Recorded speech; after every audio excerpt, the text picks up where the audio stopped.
You know, if I was to viciously bludgeon you into syrup, I could expect arrest, prosecution, community service, at the very least psychological profiling. However, if I was to assault you with words, you might be confused into thinking you tuned into a young adult game show and par for the course. Those inane questions answered in reverse order. Where on earth do you herald from that that is deemed acceptable? No problems now, but tests into the long-term effects are completely unknown. And this is no juvenile's ratings grabber. This is the way it is.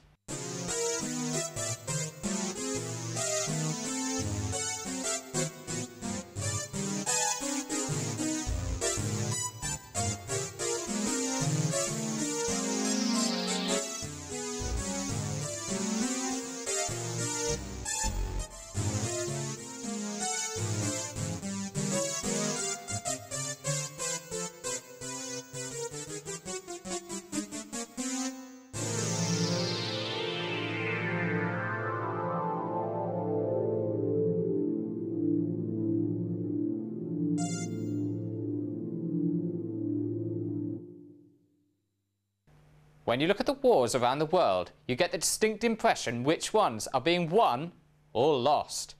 Let's go to Marjorie now to see how these are progressing. As you will see, the war on terror in America is represented by the colour yellow. However, this system will be phased out by April the 27th and replaced by the alerts categorised as elevated or immediate. In contrast, in the UK, the terror alert will be represented by the word substantial. Experts have looked at the words and colours previously mentioned and have concluded that they will match better than previously achieved.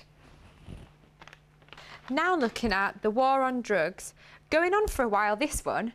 No sign of this abating either. The British initially liked the idea, eventually deciding to outlaw opium.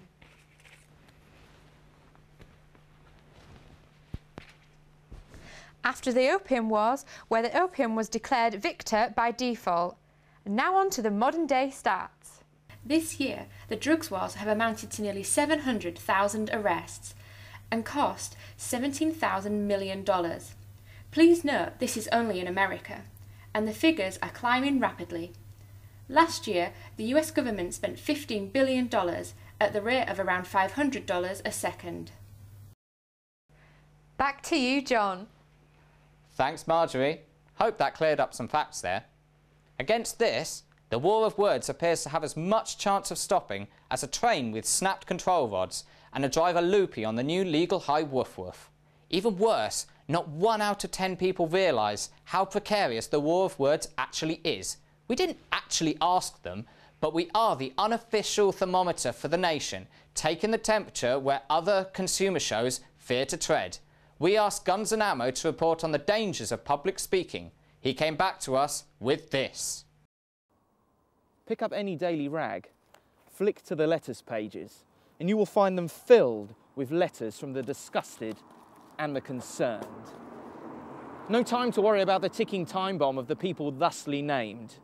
If these people spoke their concern-filled bile on a regular basis, people in the local vicinity would risk a possibly life-stunting or fatal reaction. The concept is called dead air and has existed as long as people have been chuntering for too long and sucking all the oxygen from around them. The Mayans may have ended their entire civilization by congratulating each other and guessing about how great they were. So, an historical tragedy? Well, at last year's Plumbing Association conference, 3 delegates were admitted to this hospital after suffering from deprivative asphyxiation, after the main speaker spoke at too great a length on the subject of U-bends. A spokesperson from the Plumbing Association stated, Barring a nationwide sewage disaster, this is the stinkiest mess we could find ourselves in. While we understand this could be a deadly flu-like virus waiting to sweep across the country, but precautionary steps can prevent disastrous arousals. Breathe, speak slowly. If someone near you should start speaking at great length, spray them with liquid, hopefully water. The O in H2O will fill the oxygen deficit. Either that or it will stop them droning on and on.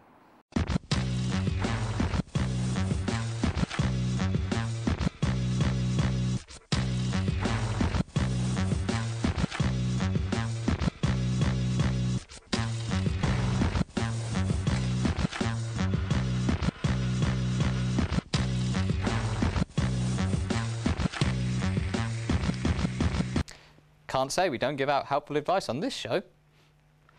Now to some alarm closer to home. You might think, in your ineptitude, that the war of words is being won in places like London, Washington and Wales. But it's being fought and lost on our very streets. Henry Catt reports. When reading the dictionary, it can appear to be the ramblings of a bygone era, the mad dribblings of a grandparent who has got at the Mets. We all like to increase our word power. However, there is a latest scourge stalking our streets, preying on the weak. They are the word dealers, and they peddle vocabulary as if it is the next best fix. You might be thinking, great, but no, think again.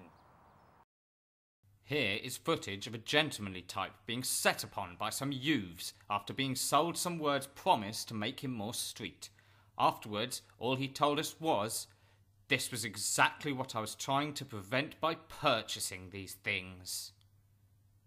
Good intentions, maybe, but the people he dealt with don't care about good intentions, only profit. We confronted one such dealer, Rusty Shackelford. You all right, mate? All right. Yeah, I'm starting work as a stockbroker next week, and I need some lingo so I sound not so oblivious and a bit more knowledgeable. You know what I mean? All right. Yeah. Okay. Leave it with me. Excellent. Thanks, chap. Success! The Tiger Pit was primed with explosives.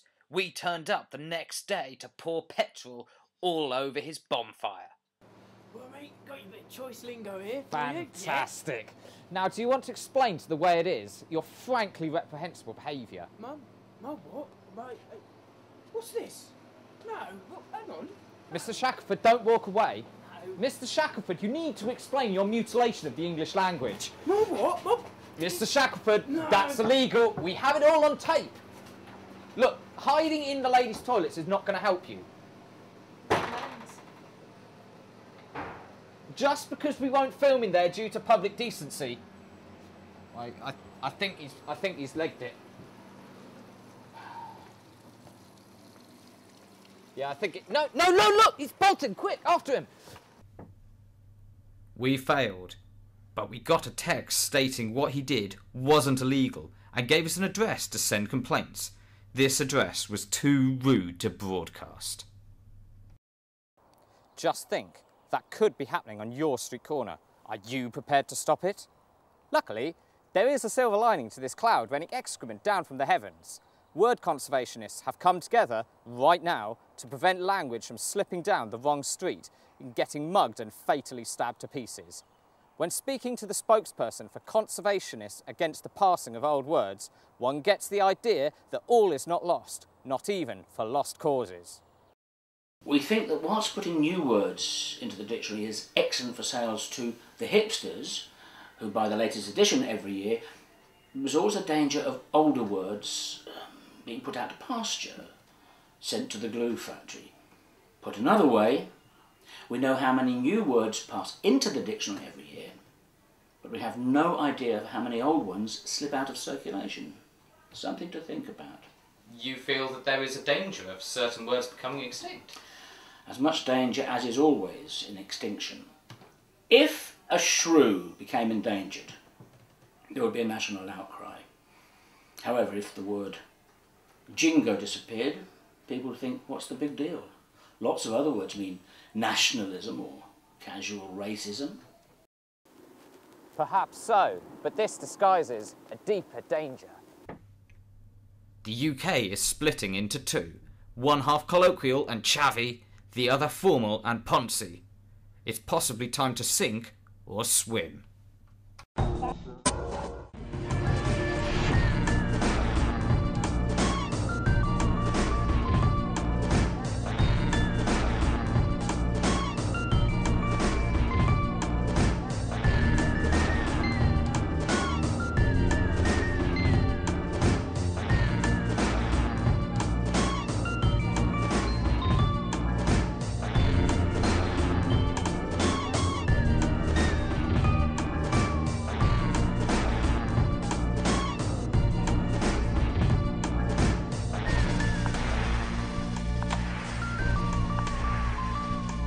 like I said to him, complete and utter hokum. And the infection continues. You only have to look at presenters pandering to the latest generation. Just look at how Jon Snow presented the news only last year. Telling you, it's not like totally random. I already speaks it, innit? And how Charlie Brooker presented his programme all about television. Oh my gosh, bro, yeah? I'm Charlie Brooker, yeah? You're watching Screen Wipe, a programme all about TV and that. Blood, I can hear them sirens coming. The examples go on and on. Not even the world of cinema is safe from this grim reality. Movies are now being repackaged into 5-second excerpts for those too lazy to appreciate the full edit. Note the story of Rocky, well known for its high development arc, now reduced to lowest common dilapidation.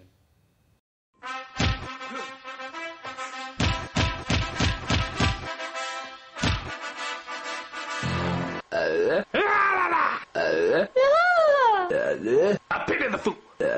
Rush for Deutsch. Proclamation. Man, you're 60.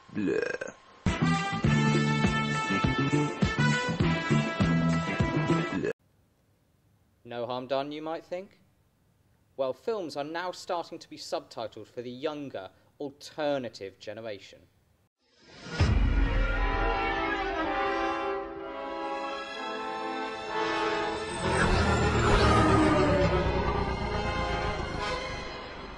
Dark side of the Force is a pathway to many abilities some consider to be unnatural.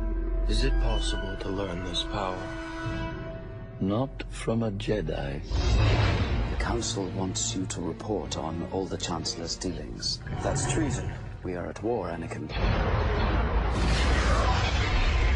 Very dangerous putting them together. I don't think the boy can handle it. I don't trust him. I need your help, son. I'm appointing you to be my personal representative on the Jedi Council. You are on this council, but we do not grant you the rank of master. What? Obi-Wan and the Council don't trust me.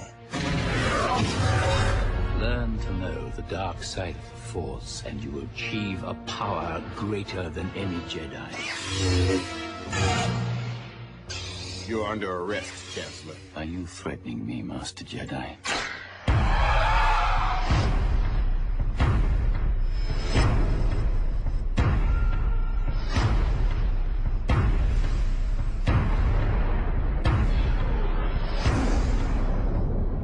Every single Jedi is now an enemy of the Republic. Do what must be done. Do not hesitate. Show no mercy. Who could have done this? Twisted by the dark side, young Skywalker has become. I feel so helpless.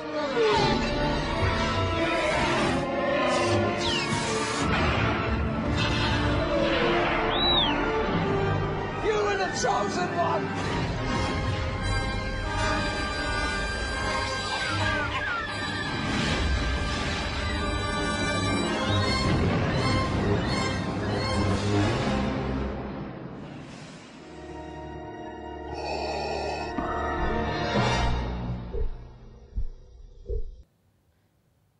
Perhaps this is the missing link between films and computer games. Just the kind of thing that was needed, some might say.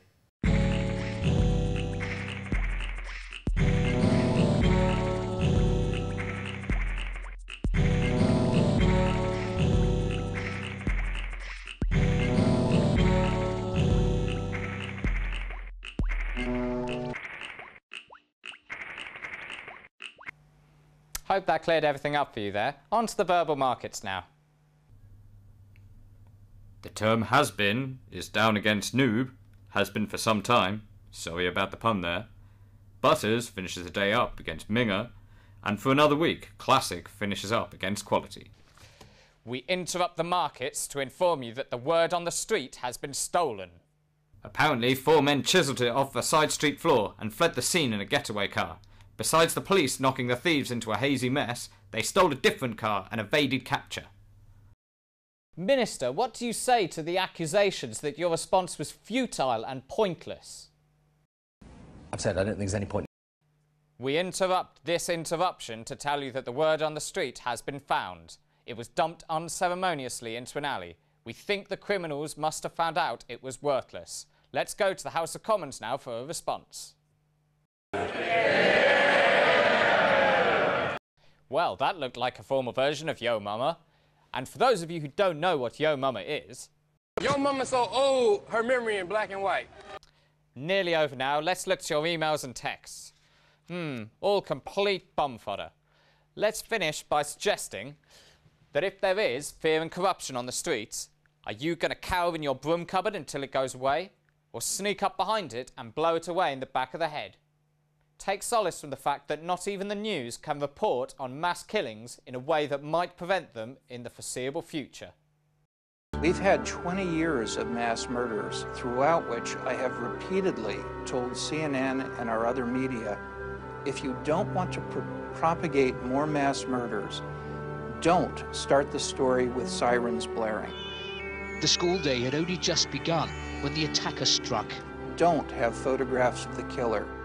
The 17-year-old's 3-hour rampage ended in his own death. Don't make this 24/7 coverage.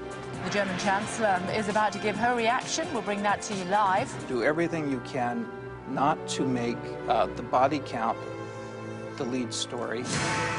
Carnage in the classroom, 16 people are dead. Not to make the killer some kind of anti-hero. Dressed in black combat gear, the gunman opened fire at random. Do localize this story to the affected community and make it as boring as possible in every other market. Because every time we have intense saturation coverage of a mass murder, we expect to see 1 or 2 more within a week. But I mean, hold on a second. Good night. Remain vigilant.